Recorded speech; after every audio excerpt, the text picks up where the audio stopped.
So Freunde, Servus aus der Königsklasse wieder. Ich bin jetzt gerade frisch vom Start Summit gekommen. Das ist das größte Schweizer Gründerfestival gewesen in St. Gallen. Heute haben wir jemanden da, der heißt Schweizer mit Nachnamen. Du bist auch Gründer. Hallo Jochen. Hi, grüß dich. Freut mich. Was machst du so? Was macht Jochen Schweizer? Ja, das wird natürlich gar niemand wissen. Aber die, die es wissen, denen kann ich nur bestätigen, der handelt mit Erlebnissen, der betreibt die Jochen Schweizer Arena, der veranstaltet Firmenveranstaltungen, der gibt Kurse und Seminare für Persönlichkeitsentwicklung und er schreibt Bücher. Super. Und was hast du zuerst gemacht und wie kamst du dazu? Zuerst war ich Stuntman, das waren 20 Jahre meines Lebens, die ich sehr genossen habe.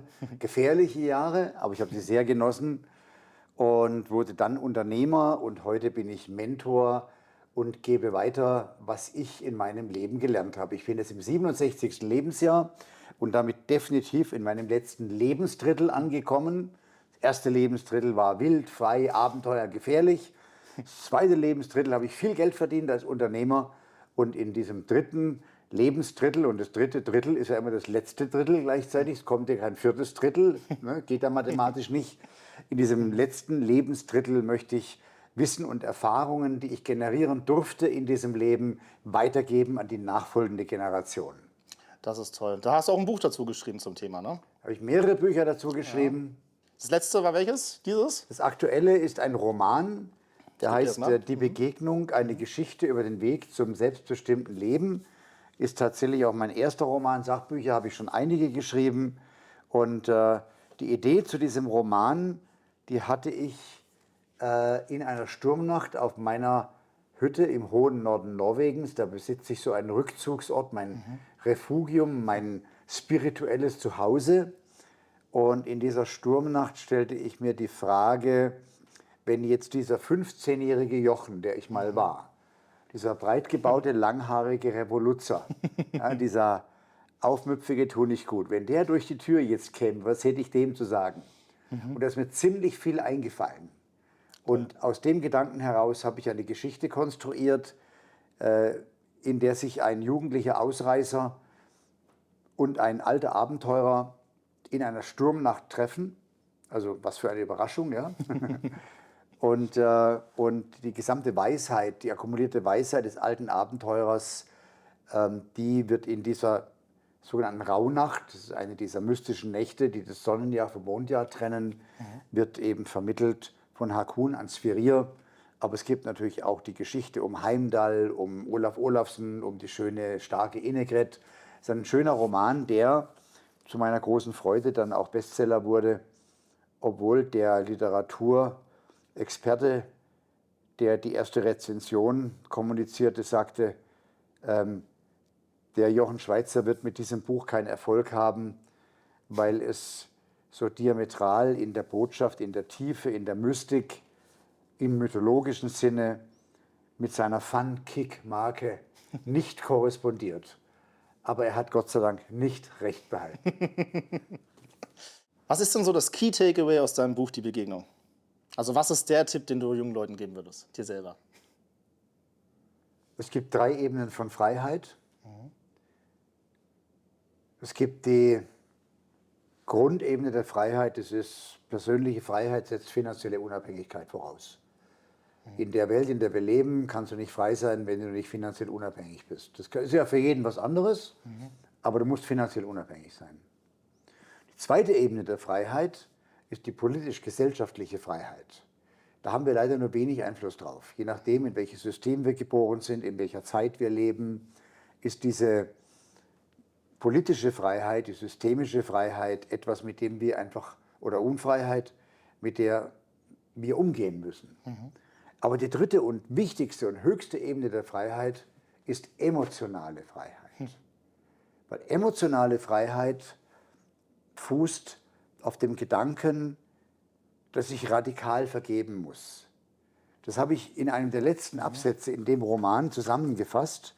Das ist gar nicht lange, ich lese es mal kurz vor. Gerne. Nach dieser Zeit, die Hakun und Sverrir verbracht haben, auf dieser einsamen Hütte in dieser Sturmnacht, nachdem Hakun Sverrir gerettet hat, der ja mit seinem Kajak in diesem Sturm an die Küste gewaschen wurde, nachdem er 2000 Kilometer nach Norden geflohen war, da gibt er ihm eine ganz wichtige Botschaft mit. Oder er fordert ein Versprechen ein von Sverrir.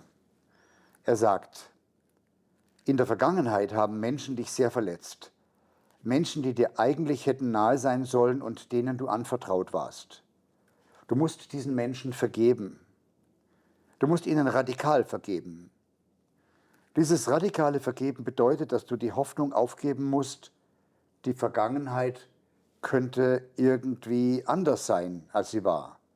Du musst radikal verzeihen, indem du akzeptierst, dass geschehen ist, was geschehen ist. Das bedeutet nicht, dass du akzeptieren musst, dass es in Ordnung war, aber du musst anerkennen, dass es geschehen und nicht mehr zu ändern ist. Indem du das tust, verhinderst du, dass die Vergangenheit dich gefangen hält. Du willst frei sein. Du willst nicht der Gefangene deiner Erinnerungen und Emotionen sein. Darauf könntest du kein freies Leben aufbauen. Es braucht mehr Kraft zu vergeben, als es Kraft braucht, rachsüchtig und wütend zu sein. Radikales Verzeihen exkulpiert die, die dich verletzt haben, in keinster Weise. Es rechtfertigt ihr Verhalten nicht. Vergebung ist ein Geschenk, das du dir selbst machst. Noch viel schwerer als anderen zu verzeihen ist, sich selbst zu verzeihen. Nur wenn du verzeihen kannst, wirst du frei sein, Sverrir.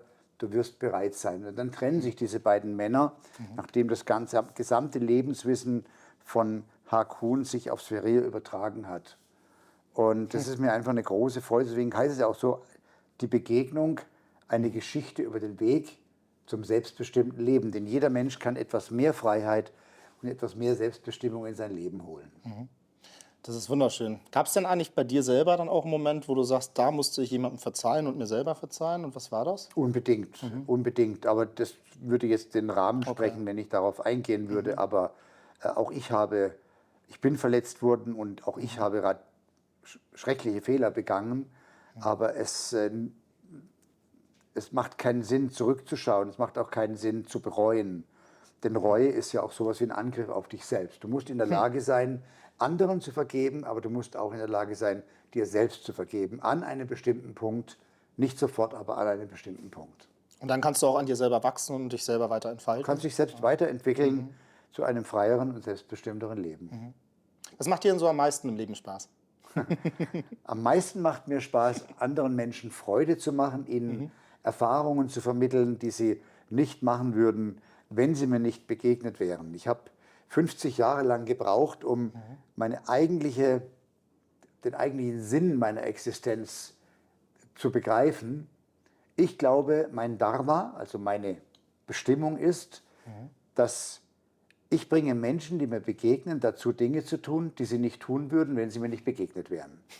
Und damit bereichere ich das Leben von Millionen Menschen durch natürlich meine Unternehmensaktivitäten. Da geht es ja um Erlebnisse und Erfahrungen. Und im persönlichen Coaching-Bereich natürlich durch die Begegnung mit mir. Und da geht es halt immer um ganz außergewöhnliche Dinge, die es dann zum Erleben gibt. Dava hast du gerade gesagt. Wo kommt das denn? Habe ich noch nie gehört. Das Dharma, das ist im Prinzip, das ist die Kumulation der geistigen Gesetze im Buddhismus. Bist du ein Buddhist selber oder wie kommt das? Ich glaube nicht, dass ich mich jetzt als vollständigen Buddhist bezeichnen würde, aber ich differenziere Christentum und Buddhismus. Also ich war Waldorfschüler, ich bin protestantisch erzogen. In der Christengemeinschaft ist die anthroposophische protestantische Kirche. Ich glaube, im Christentum gibt Gott Halt. Im Buddhismus gibt der Mensch sich selbst Halt. Und der Buddhismus ist eine Erfahrungsreligion, die uns die Werkzeuge an die Hand gibt, uns selbst Halt zu geben. Das passt mehr so zu meiner Lebenseinstellung. Sehr schön. Weißt du noch, was du werden wolltest, als du klein warst? Was wolltest du da werden? Weißt du das noch? Ich wollte sein, nicht werden. Und ich wollte das Außergewöhnliche erleben, das Außergewöhnliche erfahren. Ich wollte das Ungewöhnliche erreichen. Und ich habe sehr schnell verstanden, wenn ich das tue, was alle tun, dann werde ich bekommen, was alle bekommen. Da gab es so ein Gedicht, das hieß The Road Not Taken, glaube ich. Also wenn du quasi das machst, was der Seitenausfallschritt ist aus der Masse. Ja, durch den Wald, ich ging, ja. Ja. Der Weg teilte sich, ich nahm den weniger Betretenen. Das schöne literarisches Bild. Kannst du auch übersetzen in den schönen Satz: Do not follow where the paths may lead, go instead where there is no path and leave a trail. Ist das was du den Leuten raten würdest? Das hängt vom Psychogramm der jeweiligen Person ab. Es gibt keine pauschalen Ratschläge, weil jeder Mensch hat Gott sei Dank seine eigene Struktur. Ich gehe ja von der anderen Seite ran. Ich sage, du musst das Leben aus dem Holz schnitzen, aus dem du gemacht bist. Schön. Was zu der Frage führt, ja, aber aus welchem Holz bin ich denn dann eigentlich gemacht? Und ich lehre das nach meiner These so, dass ich sage, also als allererstes musst du akzeptieren, dass du Teil einer genealogischen Kette bist. Heißt? Teil einer genealogischen Kette. Heißt was? Das, was du bist Teil einer genealogischen Kette. Das bedeutet, du hast in den letzten 10 Generationen 1024 Vorfahren, du übrigens auch, ich auch, du auch. Und diese genetische Zusammensetzung, die ist eben dann 10-mal gewürfelt worden. Und zum letzten Mal ist sie gewürfelt worden, als deine Eltern zusammenkamen.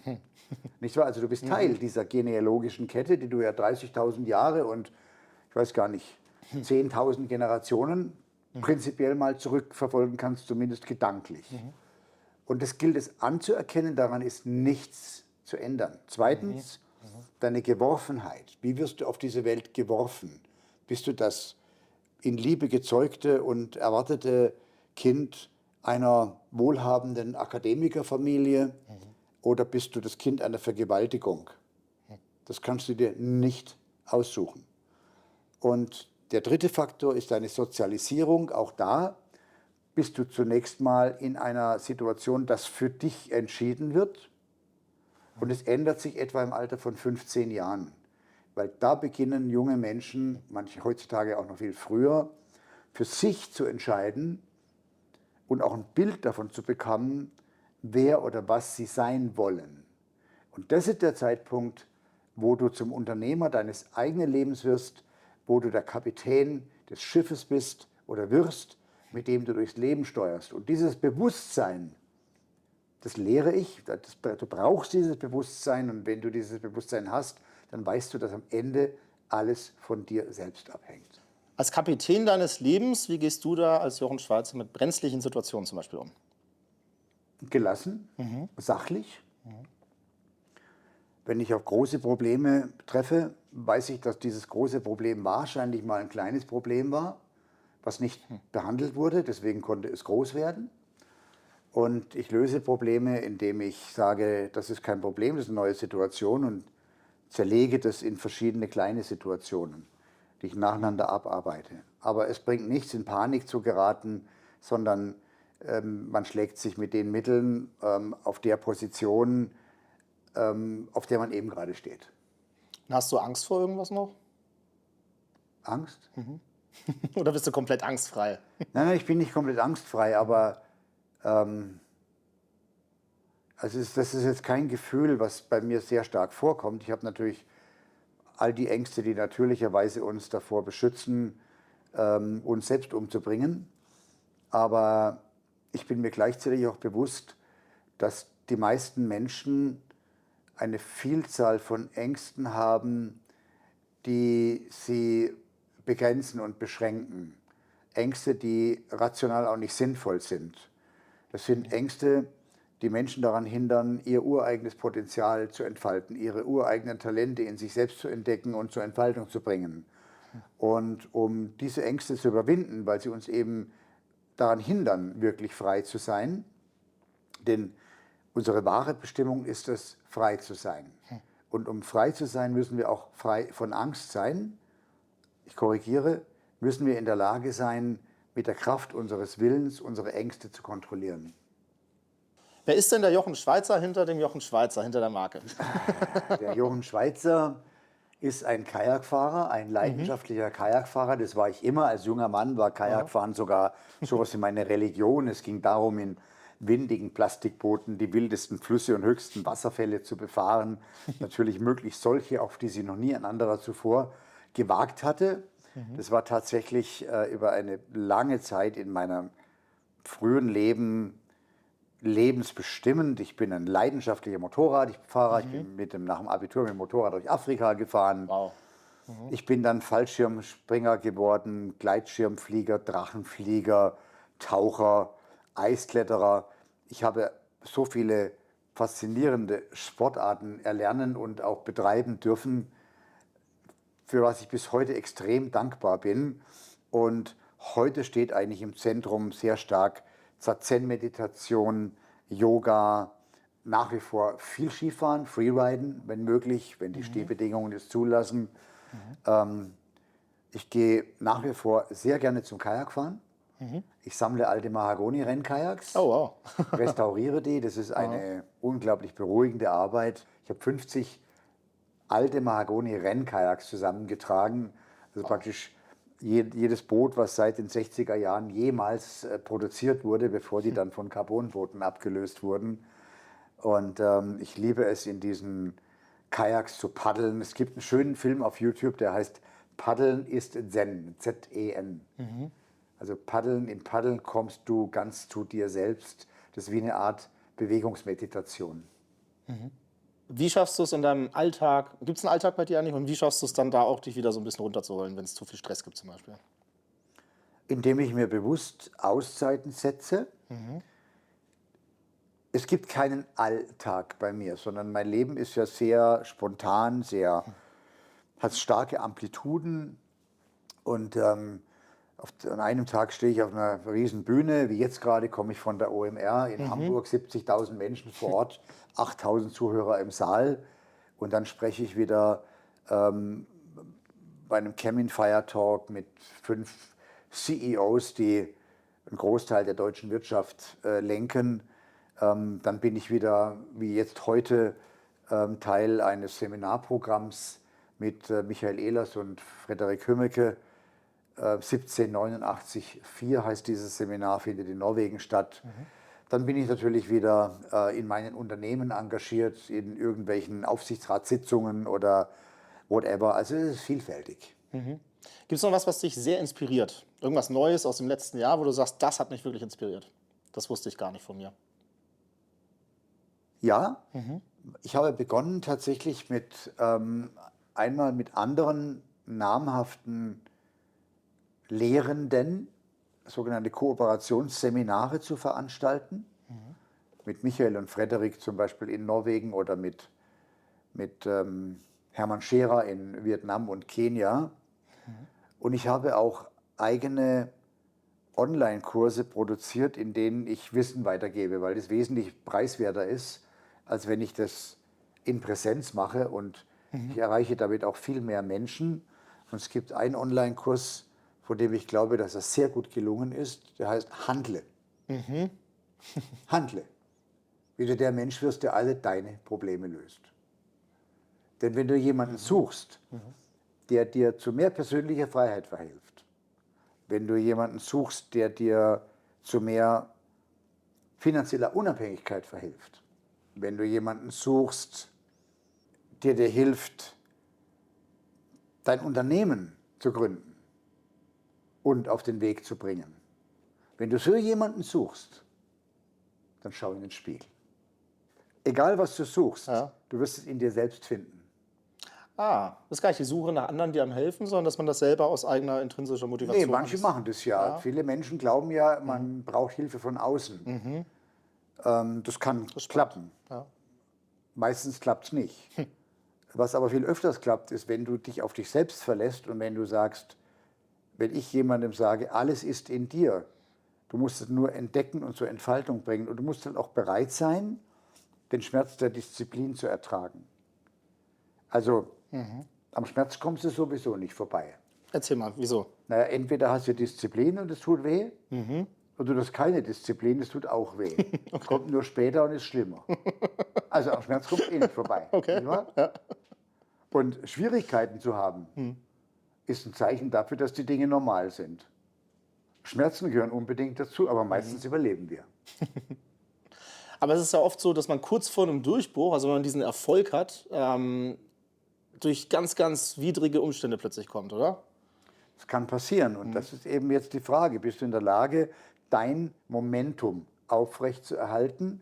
Weil du kannst dein Momentum nur aufrecht, oder du kannst, der Erfolg setzt voraus, dass du nicht aufhörst zu streben, also dein Momentum aufrecht zu erhalten. Dieses Buch hier heißt Der perfekte Augenblick. Es war auch ein Spiegel-Bestseller, in dem ich genau diese These auch sehr ausgiebig erläutere. Man muss dem Glück die Chance geben. Oder Picasso hat mal gesagt, die Muse kommt oder sie kommt nicht. Aber wenn sie kommt, ist es besser, du hast den Pinsel in der Hand.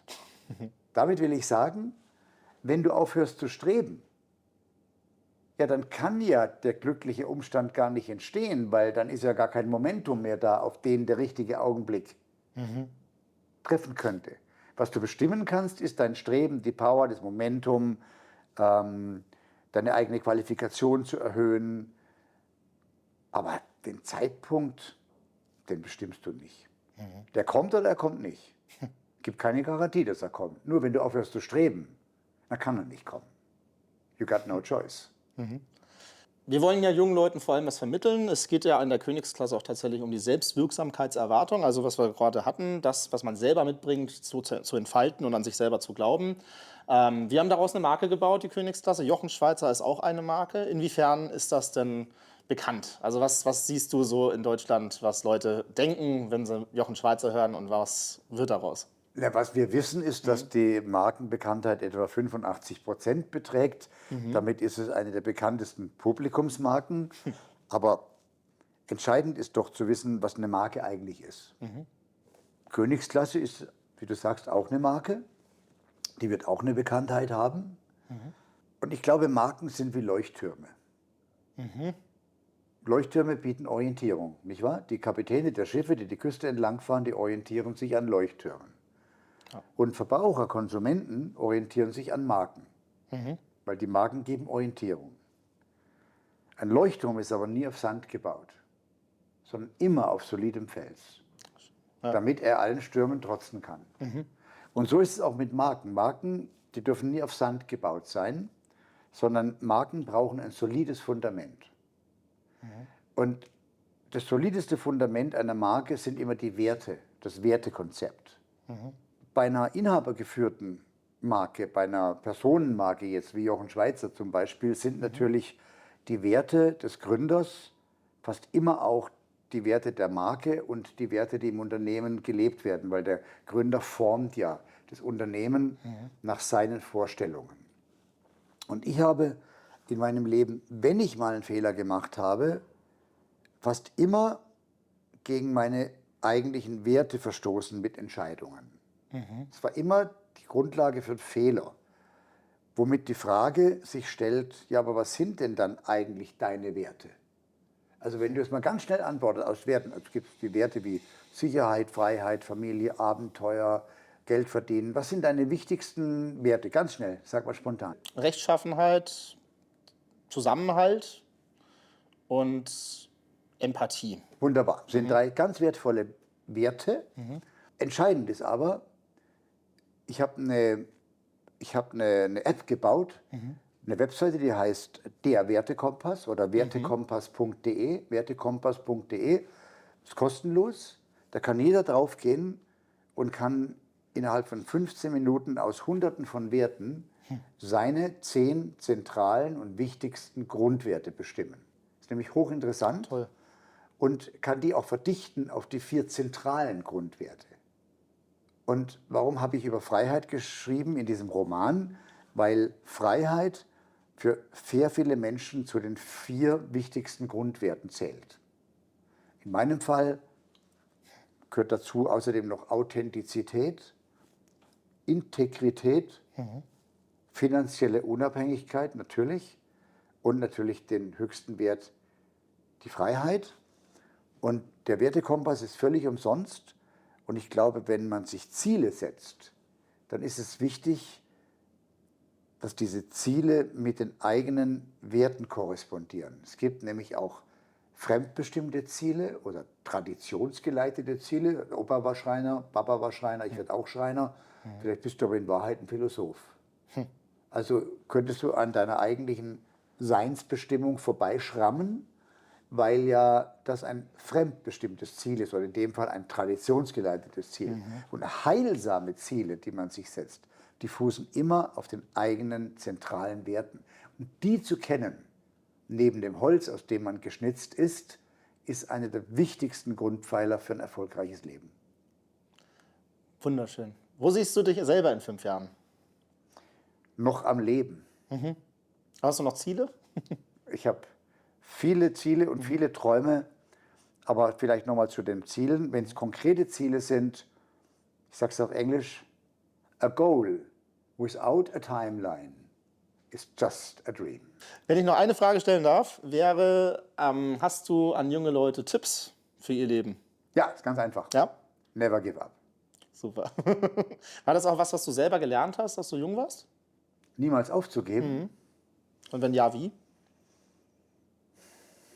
Durch Versuch und Irrtum, durch Erfolg und Misserfolg. Was würden deine Eltern über dich heute sagen? Erstaunlich, was aus dem Querulanten, diesem Freigeist, ja, diesem Revoluzer geworden ist. I love it. Vielen Dank dir. Ja, Super, gerne. Jochen. Danke dir.